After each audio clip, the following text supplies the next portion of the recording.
नमस्कार दोस्तों। तो आज हम भारत हेवी इलेक्ट्रिकल में जो वैकेंसी निकली है सुपरवाइजर ट्रेनी और इंजीनियर ट्रेनी उसके बारे में बात करने वाले हैं। आप देख सकते हो जैसे ही आप नीचे दिए गए लिंक के ऊपर क्लिक करेंगे तो आपके सामने कुछ ऐसा इंटरफेस ओपन हो जाने वाला है। उसके बाद आपको जो है यहाँ पे नीचे स्क्रॉल करके आपको यहाँ पे आपकी ऐड देखने को मिल जाएगी जिसमें engineer trainee and supervisor trainee की सारी डिटेल आपको दिखेंगी। फर्स्ट ऑफ ऑल अगर आपको ऐड पढ़ना होगा तो आपको डिटेल एडवर्टाइजमेंट के ऊपर क्लिक करना है। और अगर आप डायरेक्ट अप्लाई करना चाहते हो तो आपको यहाँ पे क्लिक करना है अप्लाई ऑनलाइन में।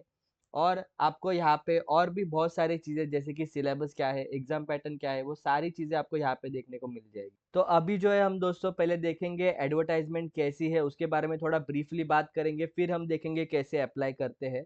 ये आपके सामने अभी एडवर्टाइजमेंट ओपन है दोस्तों। आप एडवर्टाइजमेंट नंबर यहाँ पे देख सकते हो 03/2025। सबसे पहले अगर डिग्री बेस्ड जो वैकेंसी निकाली गई है इंजीनियर ट्रेनिंग के लिए उसके बारे में बात करेंगे तो आप देख सकते हो मैकेनिकल में टोटल 70 वैकेंसीज है यहाँ पे।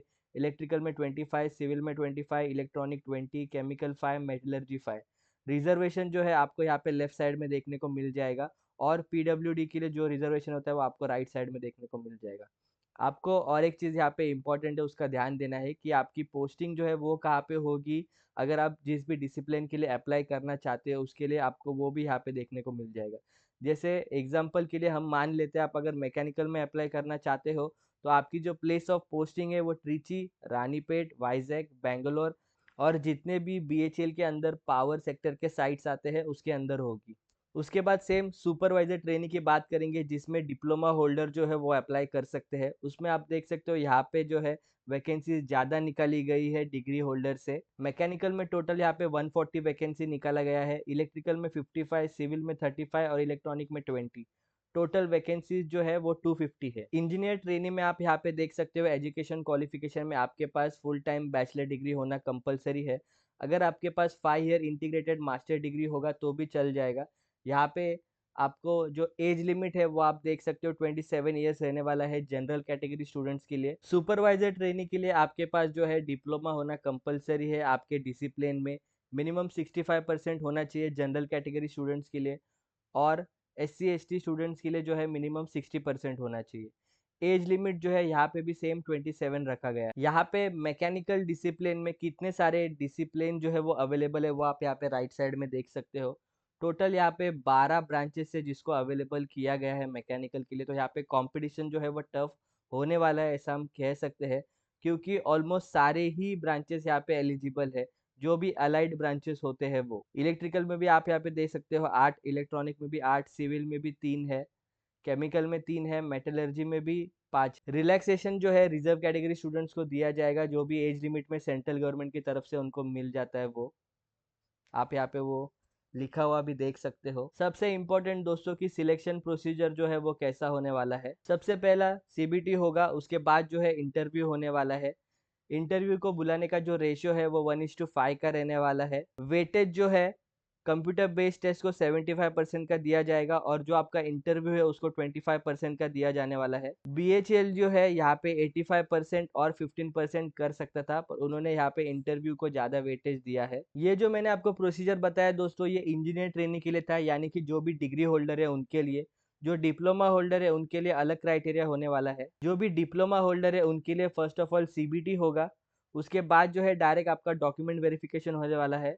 उसमें स्किल टेस्ट या फिर इंटरव्यू कुछ भी नहीं होगा। यहाँ पे जो डॉक्यूमेंट वेरिफिकेशन को बुलाने का जो रेशियो है वो 1:3 का होने वाला है। आप यहाँ पे लिखा हुआ है वो देख सकते हो। इंजीनियर ट्रेनिंग को जो है बेसिक पे 50,000 का दिया जाएगा जब उनका ट्रेनिंग चल रहा होगा। और उसके बाद जब उनको एब्जॉर्ब किया जाएगा एज ए इंजीनियर तो अब उनको 60,000 का बेसिक पे रहेगा।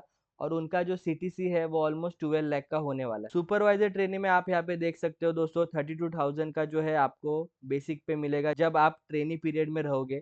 और जब आप सिलेक्ट हो जाओगे एज अ सुपरवाइजर तब आपको 33,500 का जो है बेसिक पे दिया जाएगा। और आपको जो सीटीसी है वो ऑलमोस्ट 7.5 लाख पर एनम का रहने वाला है। अगर आपका सिलेक्शन होता है तो यहाँ पे बॉन्ड है दोस्तों, आपको इस चीज़ का ध्यान देना है। 3 साल का जो है ये बॉन्ड रहने वाला है और वो भी एक्सक्लूडिंग ट्रेनिंग पीरियड। अगर आप इंजीनियर ट्रेनी के पोजीशन से 3 साल से पहले रिज़ाइन कर देते हो तो आपको जो है 5 लाख रुपए का उनको देना होगा। और अगर आप सुपरवाइज़र ट्रेनी इस पोजीशन से रिज़ाइन करते हो तो आपको जो है उनको कंपनसेशन के द्वारा कम से कम 3 लाख रुपए उनको देना होगा। एग्ज़ामिनेशन जो यहाँ पे फ़ी है दोस्तों वो यहाँ पे हाई है ऐसा हम कह सकते हैं। आप यहाँ पे देख सकते हो जो भी अनरिज़र्व कैटेगरी के स्टूडेंट्स हैं उनके लिए टोटल फ़ीस 1072 रुपीज़ होने वाला है। और जो भी एससी, एसटी, पीडब्ल्यूडी और एक्स सर्विसमैन में आते हैं उनके लिए 472 रुपीज़ रहने। फॉर्म जो है 1 फरवरी से खुल चुका है। फॉर्म फिल करने का लास्ट डेट जो है 28 फरवरी रहने वाला है। मैं पिछले कई वीडियो में आपसे कह चुका हूँ कि लास्ट मिनट रश को अवॉइड कीजिए। फॉर्म को 28 फरवरी से पहले ही भरिए। तो भी मुझे बहुत सारे इंक्वायरी लास्ट डे पे आते हैं कि सर पेमेंट नहीं हो रहा है या फिर वेबसाइट लोड नहीं हो रहा है। तो आप प्लीज़ हो सके उतना जल्दी ये फॉर्म फिल कर दो। तो अभी हम दोस्तों देखेंगे कि अप्लाई कैसे करते हैं। ये अप्लाई ऑनलाइन की लिंक आपको डिस्क्रिप्शन में मिल जाएगी।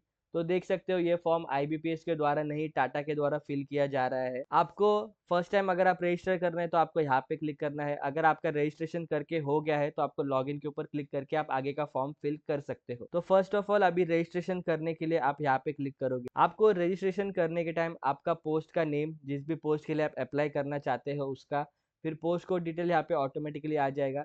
एडवर्टाइजमेंट नंबर भी यहाँ पे ऑटोमेटिकली आ जाएगा। आपको आपका नाम, मोबाइल नंबर और ईमेल आईडी डालना है।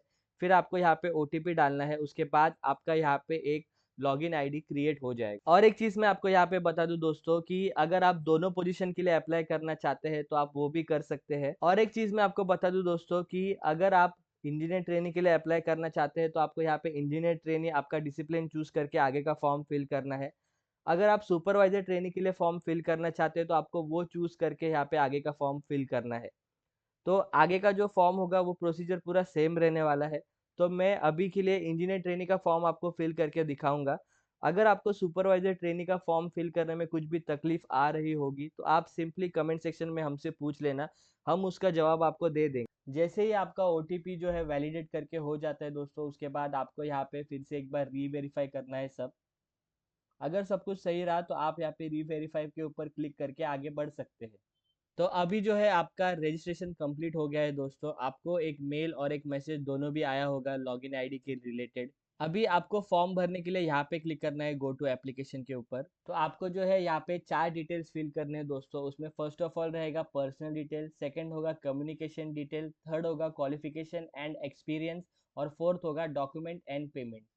तो पर्सनल डिटेल में आप देख सकते हो आपसे gender, date of birth, nationality, आपका डोमिसाइल जेएनके से है क्या, अगर क्या आपने पोस्ट ग्रेजुएशन किया है, रिजर्वेशन कैटेगरी का डिटेल, आपका मैरिटल स्टेटस, रिलीजन, टेस्ट आप कहाँ पे देना पसंद करोगे, person with benchmark disability, ex serviceman, departmental employ हो तो उसके सारे डिटेल आपसे यहाँ पे मांगी जाएगी। आपको टेस्ट सेंटर यहाँ पे चूज करने के टाइम ध्यान देना है कि आपको यहाँ पे 5 सिटी पूरा चूज करना है। तो आपको आपका प्रेफरेंस ध्यान दे के देना है, क्योंकि यहाँ पे अगर नंबर ऑफ फॉर्म ज़्यादा आए तो फिर आपको जो है प्रेफर्ड लास्ट जो आपने सिटी दिया है उसमें भी आपको डाल सकते हैं। जैसे ही आपका ये सारा डिटेल फिल करके हो जाएगा उसके बाद आप यहाँ पे सेव एंड नेक्स्ट के ऊपर क्लिक कर सकते हैं।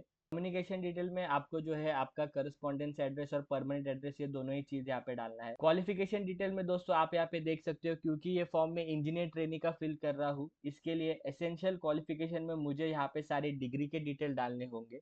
अगर मैं ये फॉर्म सुपरवाइजर ट्रेनिंग का फॉर्म फिल कर रहा हूँ तो मुझे यहाँ पे सारे डिप्लोमा के डिटेल, तो आपको इस चीज़ का ध्यान देना है और फिर ही आगे का फॉर्म पूरा फिल। और सबसे इम्पोर्टेंट चीज़ यहाँ पे कि आपको जो है पोस्टिंग प्रेफरेंस भी यहाँ पे देना है कि अगर आपका सिलेक्शन होता है तो आप आपकी पोस्टिंग कहाँ लेना चाहोगे, और उसमें आपको टोटल 8 प्रेफरेंस आपको दिए जाएंगे। आप देख सकते हो फर्स्ट जो मैंने पहले भी डिस्कस किया था ऐड आपके साथ डिस्कस करने के टाइम, फर्स्ट प्रेफरेंस रहेगा Trichy, Ranipet, Bangalore, Vizag, power sector northern region, power sector eastern region, power sector southern region, power sector western reason.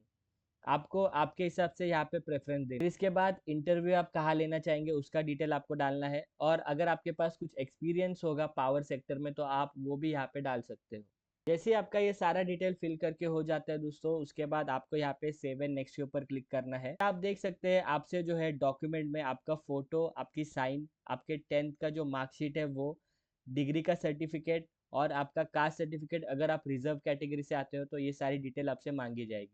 Photo जो है आपका 100 KB से 200 KB के बीच में होना चाहिए, और टाटा जब भी फॉर्म फिलिंग का प्रोसीजर अपने हाथ में लेता है तो मोस्टली आपके पास जो भी फाइल होगी वो अपलोड हो जाती है, आपको उसको एडिट करने की ज़रूरत नहीं पड़ती है। तो भी आप देख लेना आपका फाइल अपलोड हो रहा है कि नहीं। जितने भी आपको सर्टिफिकेट अपलोड करने हैं सारे ही आप जेपीजी या फिर पीडीएफ फॉर्मेट में अपलोड कर सकते हैं। मैक्सिमम साइज जो है वो 1 MB का है और मिनिमम 100 KB का है। तो जैसे ही आपके सारे डॉक्यूमेंट अपलोड करके हो जाते हैं उसके बाद आपको यहाँ पे सबमिट के ऊपर क्लिक करना है।